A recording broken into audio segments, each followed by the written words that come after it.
Hi everybody, bonjour à tous, ça fait plaisir de vous retrouver. Je vous souhaite une super année 2021 et qui dit 2021 dit obligatoirement progression. Attention, ça ne va pas venir tout seul. La progression nécessite que vous maîtrisiez les méthodes qui vous serviront dans plein de matières. Allez, faites l'effort, intégrez-les et progression, ok? L'objectif de cette vidéo, c'est vous donner des éléments d'explication sur l'activité numéro 2 de climatologie. C'était pas une activité facile, je sais.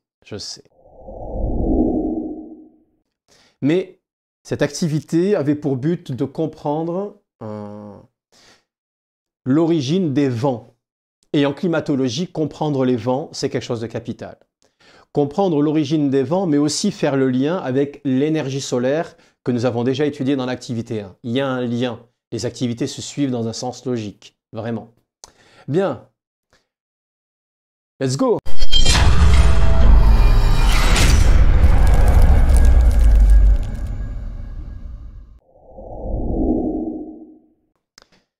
Alors, vous reconnaissez ce document. Il s'agit de la carte montrant l'énergie solaire. Ce qu'on voit tout de suite, c'est évidemment la concentration de l'énergie solaire au niveau de la zone équatoriotropicale. Ouais. Si l'énergie est concentrée, on sait déjà pourquoi. C'est une question d'angle de rayon, parce que la Terre est ronde, évidemment. Et ce que l'on voit ici, c'est la concentration. Du coup, on comprend assez facilement que l'air y est donc plus chaud, qui dit concentration d'énergie, dit augmentation de température. La question qui se pose devient, mais comment se comporte l'air quand il est chauffé? Et c'est là que vous avez besoin du document sur les montgolfières. Vous voyez tous ici une montgolfière avec de l'air froid, elle ne monte pas. Une montgolfière chauffée, et cette fois-ci, il y a une baisse de la densité, c'est-à-dire une baisse de la masse volumique de l'air qui fait que elle s'élève. On a donc une montgolfière avec de l'air chaud, une montgolfière contenant de l'air plus léger et par conséquent, on a une remontée de la montgolfière. Alors pourquoi parler des montgolfières? Le but ici, c'est de comprendre que dans les zones où l'air chaud, dans les zones où l'énergie solaire est concentrée, l'air chauffe et grâce à ça, on a une élévation de l'air. Et donc dans la zone équatoriotropicale. Voici un document assez simple. Il montre quoi? Il montre que dans la zone équatoriale, l'air tend à monter. Oui, il a été chauffé, il est plus léger, il monte. Arrivé à une certaine altitude, il tend à se répartir. Il ne va pas monter jusque dans l'espace. Il arrive à une altitude dite d'équilibre et il tend à se répartir, donc il est à l'équateur et il va se diriger vers le nord et vers le sud. Là, au cours de ce voyage, l'air va refroidir. Alors si tout à l'heure, en le chauffant, il devenait plus léger, maintenant, en le refroidissant, il devient donc plus lourd. À un moment donné, il tend à descendre et il redescend. Alors, vous allez me dire, mais qu'est-ce que ça change? Eh bien, la remontée de l'air fait qu'il y a moins d'air au niveau du sol. Les physiciens appellent ça une baisse de la pression. Donc, au niveau de l'équateur, là où l'air remonte, on a une zone de basse pression. Là où l'air va redescendre, on va se retrouver avec, à cause du refroidissement, on va se retrouver avec une création d'une zone de haute pression. Oui, et alors? J'ai donc des zones de basse pression là où l'air tend à remonter, des zones de haute pression là où l'air tend à descendre. Eh bien, ce qui est important, c'est que c'est l'énergie solaire qui met en mouvement, puisque ce qui m'intéresse moi, c'est que l'air se déplace toujours des zones de haute pression vers les zones de basse pression. C'est la définition des vents. Les vents vont des zones de haute pression vers les zones de basse pression. Donc, qu'est-ce qui est à l'origine des vents? Une différence de pression de l'air, HP vers BP. Qu'est-ce qui crée cette différence de pression? L'énergie solaire. Donc vous voyez, les vents ont une origine qui est liée à la répartition de l'énergie solaire sur la planète. Alors,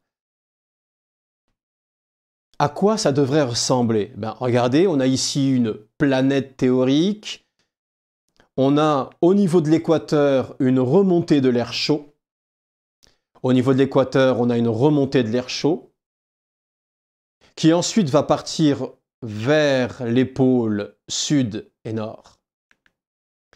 Et s'il y a une remontée de l'air chaud, on peut voir ici qu'au niveau de l'équateur, on est censé avoir une zone de basse pression, d'où le BP marqué ici. Si l'air redescend au niveau des pôles, ici et là, l'air s'y accumule au niveau du sol, on se retrouve donc dans une zone de haute pression. Et on a donc des zones de haute pression polaire et une zone de basse pression équatoriale. Alors on vient de le dire, l'air se déplace des zones de haute pression vers les zones de basse pression. C'est ce qu'on voit ici. On voit un mouvement d'air, et ce mouvement d'air, c'est un mouvement d'air de surface, c'est donc évidemment des vents de surface. Alors qui dit vent de surface dit obligatoirement circulation horizontale. Circulation horizontale. On oppose deux types de circulation concernant les masses d'air. Des circulations verticales, par exemple ici, l'air tend à remonter, mais il peut aussi descendre au niveau des pôles, c'est donc une circulation verticale. Et puis au niveau du sol, entre les zones de haute pression et basse pression, on a des phénomènes de surface, des mouvements horizontaux, c'est ce qu'on appelle le vent.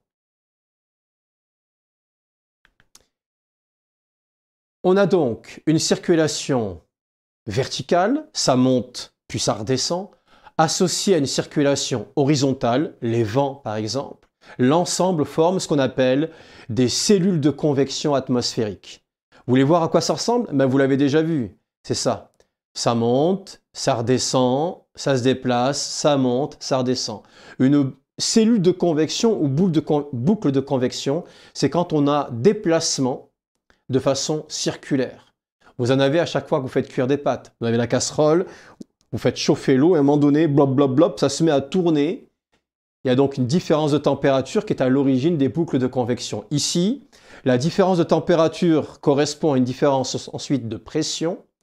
L'air chaud remonte basse pression et ceci déclenche une circulation de l'air. On vient donc de voir, je résume pour ceux qui n'ont pas vraiment bien suivi, petit 1, l'énergie solaire n'est pas répartie de la même façon partout. Concentrée au niveau de la zone équatoriale, ça provoque la remontée de l'air. Petit 2, l'air se répand et va jusqu'au pôle et redescend parce qu'il est froid. On a donc création de zones de haute pression au niveau des pôles et zones de basse pression au niveau de l'équateur. C'est ce qu'on appelle des cellules de convection. Bon, pour les spécialistes, cellules de convection de Hadley, d'après le nom de la personne qui les a trouvées en premier, c'est évident.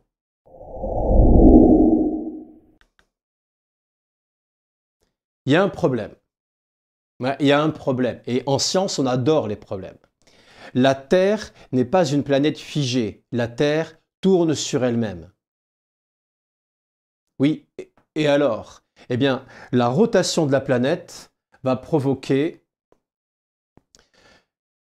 la mise en place d'une force, la force de Coriolis. Alors, pendant l'activité, ce qui vous a fait le plus de mal, c'est cette histoire de force de Coriolis. C'est très simple. Une force, c'est quelque chose qui pousse quelque chose. Voilà.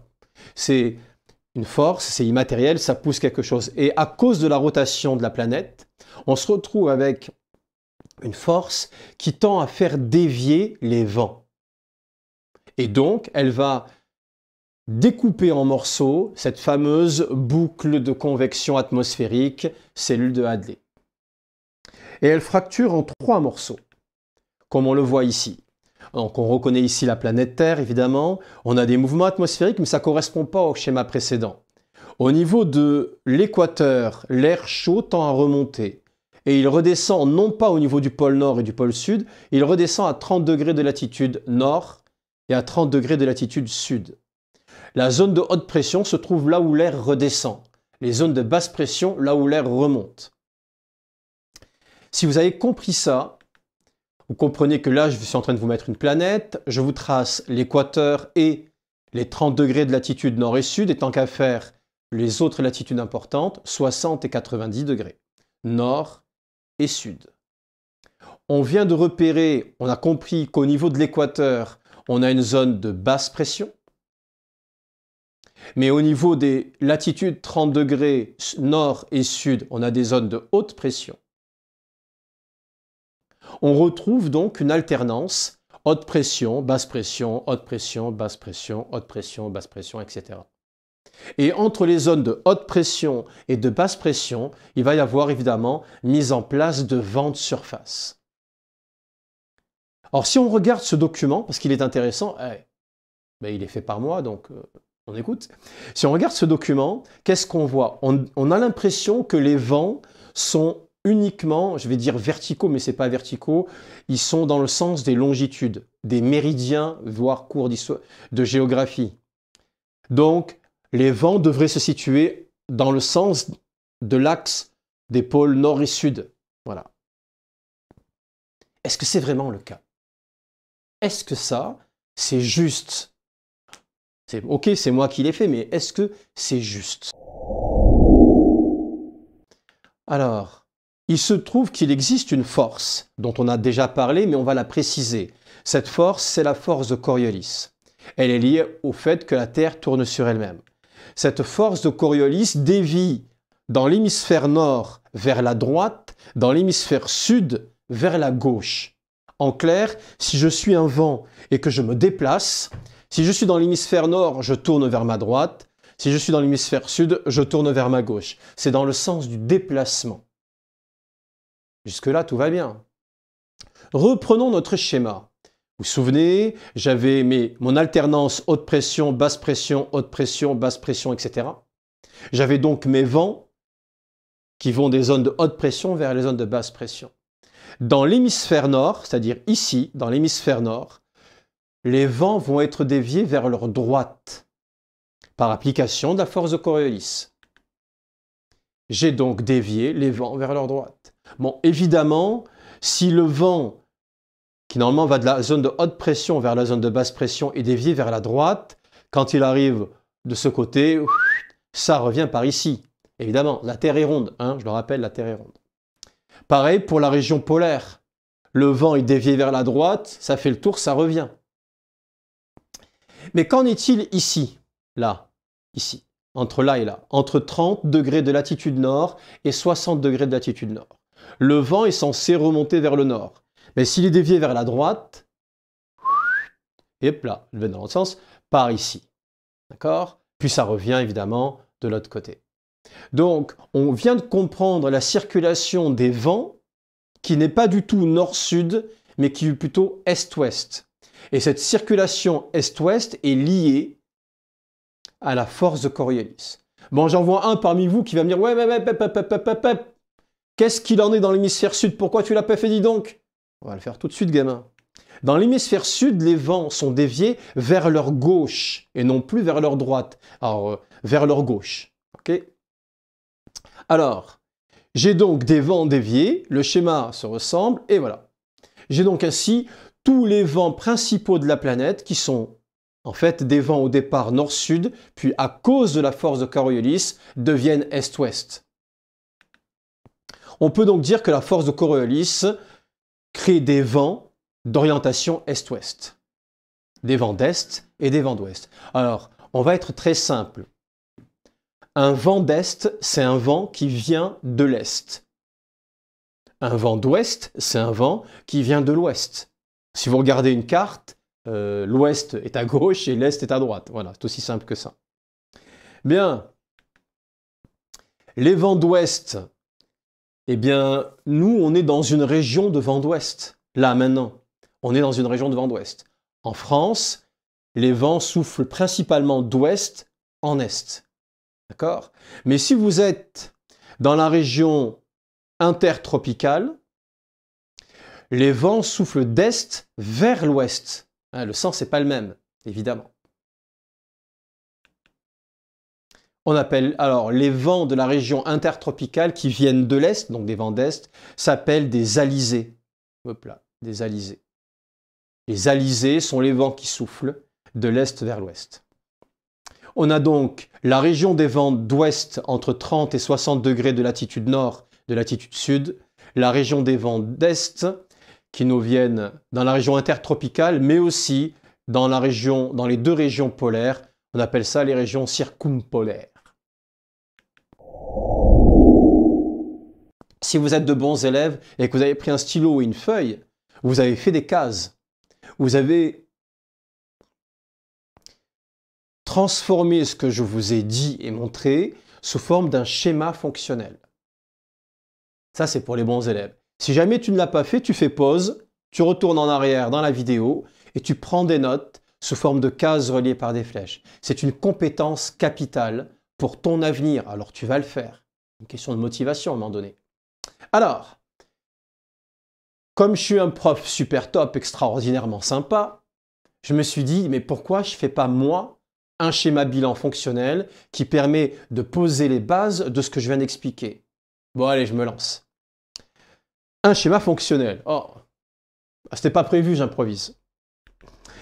J'ai donc au départ une concentration de l'énergie solaire dans la région équatorio-tropicale. Cette concentration se traduit par une augmentation de la température de l'air et donc une baisse de sa masse volumique ou densité dans la région équatorio-tropicale, principalement dans la région équatoriale. Je me pousse un peu. Si l'air y est plus chaud, il est donc plus léger, donc il tend à remonter. Si l'air remonte, il va refroidir en altitude, il va devenir de plus en plus lourd et il va finir par redescendre. Quand l'air redescend, il crée une zone de haute pression. Par conséquent, à l'endroit où l'air est monté, ça crée évidemment une zone de basse pression. Alors vous me voyez venir, je vais me mettre au milieu. Zone de haute pression, zone de basse pression. Entre les deux, il y a quoi? Création d'un vent de surface. C'est aussi simple que ça. Je me suis permis de rajouter les flèches parce qu'un schéma fonctionnel où il n'y a pas les flèches logiques n'est pas un schéma fonctionnel. Il faut à tout prix, quand vous prenez des notes, prendre la peine de bien noter les idées essentielles, mais de les relier. C'est capital d'un point de vue méthodologique, c'est capital pour que ce soit clair pour vous. La force de Coriolis dévie les vents et crée donc des vents d'est et d'ouest. Voilà, on a résumé tout ce que l'on a vu, on a résumé tout ce que l'on pouvait tirer de cette activité qui était certes n'était pas facile, mais qui était faisable. Et moi, je sais que j'ai affaire de bons élèves. Vous étiez capable de le faire, gamin. Vous étiez capable de le faire. On va me dire, ouais, mais c'est fini? Bah oui, la vidéo est terminée. En fait, pas vraiment. Je suis du genre exigeant et j'ai envie d'aller un peu plus loin. On va donc aller un peu plus loin, juste un peu plus loin. J'ai donc ici une partie de la planète, vous allez la reconnaître, je place l'équateur, 30 degrés de latitude nord, 30 degrés et 60 degrés de latitude nord. Donc, une partie de la planète. On a déjà vu ensemble qu'entre l'équateur et 30 degrés, on a les alizés qui soufflent vers l'ouest.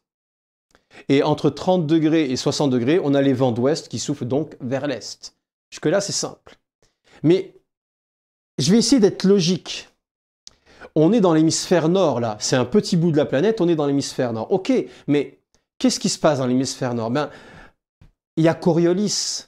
Coriolis, la force qui dévie vers la droite. C'est bien. Donc, si je prends ce trajet bleu, ces vents d'est, ces alizés, eh bien, c'est bien beau de les faire circuler comme ça, mais par définition, Coriolis s'applique à eux et ils vont tendre à tourner vers leur droite. D'un autre côté, les vents d'ouest, dans la région dans laquelle nous sommes, les vents d'ouest vont vers l'est, mais ils tendent à tourner vers leur droite eux aussi. Vous voyez où est-ce que je veux en venir? Je veux en venir là-dessus. La force de Coriolis, qui s'applique dans l'hémisphère nord, tend à dévier les vents. Alors vous allez me dire, ouais, mais ça les a déjà déviés. Mais tant qu'on a un fluide en mouvement, que ce soit un vent ou un courant marin, Coriolis s'applique. Tu es dans l'hémisphère nord, je te pousse vers la droite. Et du coup, ça donne quoi? Regardez bien. On avait l'impression qu'on avait des vents qui circulaient en sens contraire. C'est vrai. Mais comme Coriolis agit, on se retrouve avec des masses d'air qui se mettent à tourner. Eh oui, des masses d'air qui se mettent à tourner. Tu as peut-être déjà vu ça en regardant la météo. Eh oui, évidemment. On t'a parlé d'anticyclone, de dépression. Ouais, si tu regardes la météo.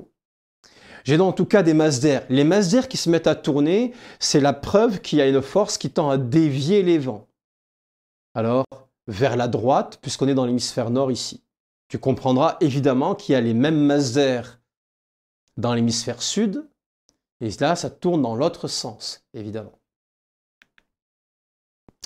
Donc, les vents de sens opposé forment alors des boucles circulaires de circulation. Il va falloir que je change ça, hein. Ça fait un peu répétitif. Des boucles circulaires de circulation des vents. Ouais. Pas tip top, je vais vous changer ça. Alors ça ressemble à quoi? Ben, ça ressemble à rien, ça ressemble à ça. Dans la zone équatoriale, on a les alizés qui poussent vers l'ouest. Et puis de part et d'autre, on a des grosses masses d'air qui tournent. Oh, c'est des très grandes masses d'air, hein. Les conséquences de cette compréhension, et je n'ai fait qu'appliquer Coriolis au schéma que je vous ai mis avant. C'est tout. J'applique Coriolis une fois de plus. Conséquences. La première chose, évidemment, c'est qu'on a des mouvements d'air circulaires. On les appelle anticyclones et dépressions. Je ne vais pas rentrer dans les détails parce que ça devient de la météorologie. Et nous, on est en climatologie. Pas pareil, gamin. Pas pareil. Deuxième conséquence, alors on ne le voit pas très bien, mais il y a certains couloirs de vent d'altitude qu'on appelle des jets. D'accord? Alors, peut-être que ça nous sera utile, ça peut être utile si on réfléchit sur... Vous êtes pilote d'avion. Eh oui, vous n'y pensez pas que mes cours peuvent vous aider. Non, non. Mais vous êtes pilote d'avion. Et vous devez partir de New York à Paris. Donc vous venez de l'ouest et vous allez vers l'est. Eh bien vous serez, comme on est dans la zone entre 30 et 60 degrés de latitude nord, eh bien vous serez poussé. L'avion consommera moins dans ce sens-là que si vous partez de Paris vers New York. Ah, de toute façon, tu seras peut-être pilote, on ne sait jamais. Alors, je rappelle évidemment que, comme à chaque fois, en plus de cette vidéo explicative, vous allez retrouver la correction détaillée, document par document. Alors là, c'est plus formel, hein, c'est plus formel, d'accord? Et puis, vous allez retrouver le cours correspondant. Donc, on avait déjà vu l'énergie solaire. Ensuite, les mouvements atmosphériques, leurs causes, avec les documents que j'ai mis dans la vidéo, histoire que vous y retrouviez l'orientation des vents, etc. Ça m'a fait plaisir de vous revoir, même à travers une caméra. Vraiment, je vous imagine là, avec votre petite feuille, votre stylo. Et puis non, toi, tu notes pas, je sais que tu notes pas. Ça m'a fait plaisir. C'est un lien comme un autre. J'espère que vous allez travailler le cours. J'espère que vous avez profité de ces vacances pour vous ressourcer. L'objectif, c'est là, on repart pour la deuxième moitié de l'année. Bam! Et il faut à tout prix que ça marche bien. D'accord? Je vous claque la bise, je vous dis bonne année 2021. Bonne année 2021. Bonne année 2021. Ciao, ciao!